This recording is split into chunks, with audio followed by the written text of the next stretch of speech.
हमने शहर को दी एक नई पहचान, हम हैं सिंघानिया बिल्डकॉन। भाजपा संसदीय दल की बैठक में पीएम मोदी ने पार्टी सांसदों को समाज के सभी वर्गों के साथ संवाद करने के निर्देश दिए। उन्होंने सांसदों को जन कल्याणकारी योजनाओं की जानकारी लोगों तक पहुंचाने और उनका फीडबैक लेने को भी कहा है। देश में बढ़ रहे जल संकट को देखते हुए एक बार फिर से पीएम मोदी ने बीजेपी सांसदों को तालाबों का निर्माण करने को कहा है। पीएम ने अपने अपने संसदीय क्षेत्र में आजादी के 75वें साल के उपलक्ष्य में अमृत महोत्सव के तहत 75 तालाबों का निर्माण करने को कहा है। बीजेपी नेता अरुण सिंह ने कहा, बीजेपी 7 से 20 अप्रैल तक पूरे देश में सामाजिक न्याय पखवाड़ा का कार्यक्रम मनाएगी। 12 अप्रैल को टीकाकरण दिवस मनाया जाएगा। 13 अप्रैल को देश भर में प्रधानमंत्री गरीब कल्याण अन्न योजना से संबंधित कार्यक्रम होंगे। बीजेपी स्थापना दिवस के मौके पर बुधवार को पार्टी के सभी सांसद कमल का फूल चुनाव चिन्ह वाली फगवा टोपी पहनकर संसद पहुंचेंगे। राजधानी में अंबेडकर अंतर्राष्ट्रीय केंद्र में हुई भाजपा संसदीय दल की बैठक में सभी सांसदों को ये निर्देश दिया गया। ये जानकारी बैठक में मौजूद एक सदस्य ने दी है। पश्चिम बंगाल के बीजेपी अध्यक्ष सुकांता मजूमदार ने श्रीलंका के बहाने ममता सरकार पर निशाना साधा। उन्होंने कहा, पश्चिम बंगाल अगर अलग देश होता तो उसकी हालत श्रीलंका से भी बदतर होती। पश्चिम बंगाल की आर्थिक स्थिति बहुत खराब है, जिसकी चिंता ममता बनर्जी को करनी चाहिए। ईडी ने 1034 करोड़ रुपए के पात्रा चावल भूमि घोटाला मामले में शिवसेना नेता संजय राउत की संपत्ति कुर्क की है और कुर्की की इस कार्रवाई में संजय राउत की पत्नी की दादर स्थित 2 करोड़ की प्रॉपर्टी और प्रवीण राउत की 9 करोड़ की प्रॉपर्टी अटैच है। टोक्यो ओलंपिक में दिल्ली के पदक विजेताओं और भाग लेने वाले खिलाड़ियों के सम्मान समारोह में सीएम अरविंद केजरीवाल ने कहा, दिल्ली की स्पोर्ट्स पॉलिसी में 3 स्तंभ है। पहला स्तंभ है पूरी दिल्ली में खेल की संस्कृति को शुरू करना, दूसरा जिन बच्चों में क्षमता है उनकी पहचान और तीसरा राष्ट्रीय और अंतर्राष्ट्रीय स्तर पर हुनर दिखा चुके प्रतिभागियों की पहचान। राजस्थान के जैसलमेर में एक बस के करंट की चपेट में आने से 3 लोगों की मौत हो गई, जबकि 6 लोग घायल बताए जा रहे हैं। जैसलमेर के एसपी ने बताया कि बस में बैठे यात्री नवरात्रि पर देवी मां के दर्शन के लिए जा रहे थे। बस में जगह भर जाने के बाद कुछ लोग छत पर ही बैठे थे, वहीं लोग करंट की चपेट में आए हैं। अयोध्या के कैंट थाना क्षेत्र में एक प्राइवेट बस ओवरटेक करने के दौरान पलट गई। हादसे में 3 लोगों की मौत हो गई और जबकि 30 से ज्यादा लोग घायल बताए जा रहे। घटना में यूपी के सीएम योगी ने गहरा शोक व्यक्त किया है। साथ ही उन्होंने मृतकों के परिजनों को 2-2 लाख रुपए की आर्थिक सहायता देने की घोषणा की है। जम्मू कश्मीर में 24 घंटे के अंदर 4 आतंकी हमले हुए हैं। इन हमलों में एक जवान शहीद हो गया है, जबकि एक जवान घायल बताया जा रहा है। वहीं अन्य हमले में एक कश्मीर पंडित और 4 मजदूर घायल हैं। यह हमला कश्मीर के पुलवामा, शोपियां और श्रीनगर में हुए हैं। वहीं शोपियां में आतंकियों ने एक कश्मीरी पंडित को गोली मार दी। जम्मू कश्मीर के पुलिस महानिदेशक दिलबाग सिंह ने जानकारी दी है कि बीते दिन महीने पर 42 आतंकी मारे गए हैं। 2021 में विभिन्न आतंकवाद विरोधी कार्रवाइयों में कुल 32 विदेशी आतंकियों को मारा गया है। सूचना एवं प्रसारण मंत्रालय ने 22 यूट्यूब चैनल को ब्लॉक कर दिया। इसमें 4 Pakistani based YouTube news channel हैं। मंत्रालय ने कहा कि ये चैनल भारत की सिक्योरिटी, पब्लिक ऑर्डर और विदेश संबंधों के बारे में दुष्प्रचार कर रहे थे। 3 ट्विटर अकाउंट, 1 फेसबुक अकाउंट और 1 न्यूज वेबसाइट भी ब्लॉक किए गए हैं। राष्ट्रपति रामनाथ कोविंद और उनकी पत्नी सविता कोविंद ने एम्स्टर्डम के डैम स्क्वायर में एक पुष्पांजलि समारोह में भाग लिया। राष्ट्रपति कोविंद नीदरलैंड के 3 दिवसीय आधिकारिक दौरे पर हैं। श्रीलंका ने ओस्लो, नॉर्वे, बगदाद और इराक में अपने दूतावास और सिडनी, ऑस्ट्रेलिया में अपने महावाणिज्य दूतावास को अस्थायी रूप से बंद कर दिए हैं। श्रीलंका में गहराए आर्थिक संकट के बीच नए वित्त मंत्री अली साबरी ने नियुक्ति में 1 दिन बाद ही इस्तीफा दे दिया है और उन्होंने 3 अन्य मंत्रियों के साथ सोमवार को शपथ ली थी। श्रीलंका में सत्तारूढ़ राजपक्षे परिवार के खिलाफ बड़े पैमाने पर आंदोलन हो रहे हैं।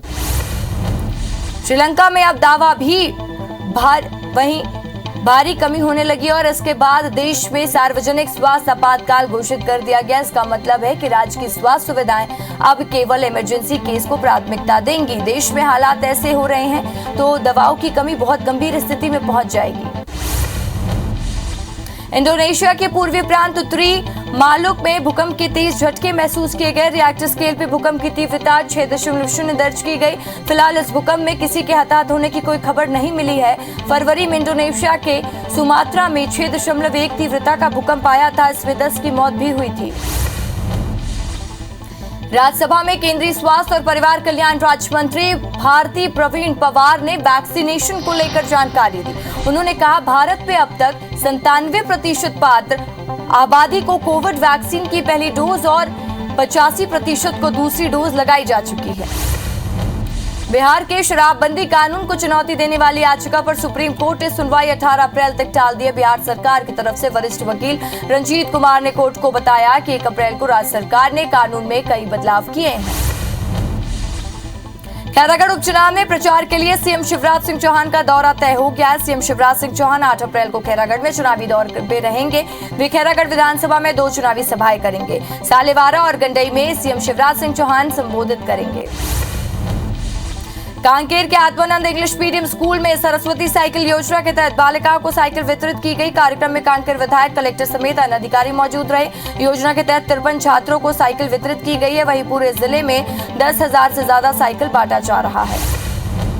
पूर्व केंद्रीय मंत्री एवं कांग्रेस नेता अरुण यादव अपनी 1 दिवसीय प्रवास के दौरान दतिया पहुंचे, जहां उन्होंने सुप्रसिद्ध शक्तिपीठ पीताम्बरा मंदिर पहुंचकर भगवती मां बगलामुखी के दर्शन किए और भगवान वनखंडेश्वर महादेव का जलाभिषेक किया। साथ ही अरुण यादव सेक्टर एवं मंडलम की बैठक में शामिल हुए। प्रदेश के लोक स्वास्थ्य यांत्रिकी और ग्रामोद्योग मंत्री गुरु रुद्र कुमार ने जिले के जीवनदायिनी मनियारी नदी पर निर्मित राजीव गांधी जलाशय में नौका विहार का शुभारंभ किया और इससे यहां आने वाले सैलानी और पर्यटकों को नौका विहार की सुविधा मिलेगी। इस अवसर पर मंत्री ने जलाशय में नौका विहार का आनंद भी लिया। पिछले कई सालों से लंबित रेल परियोजनाओं को लेकर मंगलवार को रतलाम मंडल के डीआरएम ने इंदौर में उद्यमियों से चर्चा की, वहीं उनकी परेशानियों को भी जाना। मालवा चैम्बर्स ऑफ कॉमर्स के पदाधिकारियों के साथ बैठक में इंदौर और आसपास जिले के विभिन्न उद्यमियों ने खासतौर पर महू से संवाद के बीच गैज कन्वर्सन का मुद्दा उठाया। लंबे समय बाद 7 अप्रैल को नगर निगम की सामान्य सभा होगी। 7 महीने बाद होने जा रही सामान्य सभा को लेकर सत्ता पक्ष और विपक्ष ने इसके लिए रणनीति बनानी शुरू कर दी है। सत्ता पक्ष करीब 900 करोड़ का बजट लाने की तैयारी में, वही विपक्ष पानी, सड़क और नए एजेंडे के साथ सत्ता पक्ष की घेराबंदी करने को तैयार है। जबलपुर के मदन महल पहाड़ी में विस्थापित किए गए कई परिवारों को अब तक सरकारी आवास का लाभ नहीं मिल पाया। अधिकारियों पर वादाखिलाफी का आरोप लगाते हुए विस्थापित परिवारों ने गढ़ा थाने पहुंचकर प्रदर्शन किया। अधिकारियों से जल्द पक्के आवास मुहैया कराने की मांग की। नारायणपुर कलेक्टर और एसपी आयोजित सामान्य निवारण शिविर में पहुंचे और ग्रामीणों की समस्या सुनी। इस दौरान कलेक्टर ने अधिकारियों को निर्देशित करते हुए कहा, ग्रामीणों को शासन की विभिन्न जन कल्याणकारी योजनाओं का लाभ दिया जाए, सभी मूलभूत सुविधा दी जाए। दुर्ग के श्री राम जानकी मंदिर के बड़े मठ की वहीं संपत्ति संरक्षण की मांग को लेकर चंडी मंदिर क्षेत्र में वार्डवासियों ने हस्ताक्षर अभियान चलाया। जन भागीदारी सुनिश्चित करते हुए जिला प्रशासन का ध्यान इस ओर आकर्षित कराया। विधायक अरुण वोरा ने भी अभियान का हिस्सा हुए। भाजपा किसान मोर्चा ने महासमुंद में बिजली कटौती और वोल्टेज के विरोध में विद्युत विभाग के सामने धरना प्रदर्शन किया। कांग्रेस सरकार को जमकर कोसा। मोर्चा के जिला अध्यक्ष ने कहा, बिजली कटौती से किसान परेशान हैं। आरोप लगाया कि शहर में नेता रहते हैं, इसलिए वहां की बिजली गुल नहीं होती, जबकि ग्रामीण इलाके में अघोषित बिजली कटौती हो रही है। बिलाईगढ़ में रोजगार सहयोगों को लिए अनिश्चितकालीन धरना प्रदर्शन जारी है। कर्मचारियों की 2 मुख्य मांगे हैं, जिनमें कांग्रेस ने जन घोषणा पत्र में वादा किया था, मनरेगा कर्मचारियों को नियमित किया जाएगा कि उसे पूरा करें, रोजगार सहायकों का मानदेय और वेतनमान निर्धारण कर 1966 का सिविल सेवा आचरण निगम लागू करें। भाटापारा में जनपद कार्यालय के सामने मनरेगा कर्मी और रोजगार सहायक संघ की हड़ताल जारी है। मनरेगा कर्मियों का कहना है कि राज्य सरकार ने चुनाव के पहले जो घोषणा की थी उसे पूरा करे। 2 सूत्री मांग पूरी नहीं होने पर कर्मचारियों ने नाराजगी जताई है। कांकेर जिले के कोयलीबेड़ा विकास खंड के रोजगार सहायकों ने आज से अनिश्चितकालीन धरना शुरू कर दिया है। नियमितीकरण समेत 2 सूत्री मांगों को लेकर रोजगार सहायकों ने हड़ताल शुरू कर दिया है। पहले दिन मनरेगा रोजगार सहायकों ने ढोल नगाड़ा बजाकर ताल ठोकी, साथ ही मांगे पूरी नहीं होने पर कलेक्ट्रेट घेरने की चेतावनी दी। ग्वालियर के जीवाजी यूनिवर्सिटी में एबीवीपी के छात्रों ने फीस में वृद्धि और हॉस्टल की समस्याओं को लेकर प्रदर्शन किया। इस दौरान छात्रों ने प्रशासनिक भवन पर जमकर नारेबाजी करते हुए रजिस्ट्रार को ज्ञापन सौंपा। छात्रों का कहना है कि यूनिवर्सिटी ने कई विषयों की फीस बढ़ा दी है, जिससे छात्र परेशान हैं। कांकेर में कोल माइंस ठेकेदार मजदूर संघ अपनी 12 सूत्री मांगों को लेकर प्रदर्शन कर रहा है। प्रदर्शनकारी सीएचपी बेल्ट के पास बैठे हुए हैं, जिससे मालगाड़ी से कोयला डिस्पैच भी प्रभावित हो रहा है। वहीं संघ के अध्यक्ष ने मांग पूरी होने पर प्रदर्शन खत्म करने की बात कही है। कोरिया में 2 सूत्री मांगों को लेकर मनरेगा कर्मचारी महासंघ अनिश्चितकालीन हड़ताल पर। इस वजह से मनरेगा से जुड़े कार्यों का क्रियान्वयन प्रभावित हो रहा है। कर्मचारी सरकार से चुनाव घोषणा पत्र के अनुसार नियमितीकरण की मांग कर रही है। उनकी मांगों को छत्तीसगढ़ कर्मचारी अधिकारी संघ और सचिव संघ ने भी समर्थन दिया है। बुरहानपुर में एक सास बहू से इतनी प्रताड़ित हो गई कि उसने कलेक्टर परिसर पर ही अपने आप पर पेट्रोल डालकर आत्मदह करने का प्रयास किया। यहां मौजूद सुरक्षा कर्मियों ने महिला के हाथों से माचिस छीन लिया, जिससे बड़ा हादसा होते होते टल गया। डिप्टी कलेक्टर ने तहसीलदार को जांच के निर्देश दिए हैं। जयजयपुर को तहसील बनाने की मांग पर हाईकोर्ट में लगी याचिका पर सुनवाई हुई। हाईकोर्ट ने इस पर सरकार से 4 सप्ताह के भीतर जवाब मांगा है।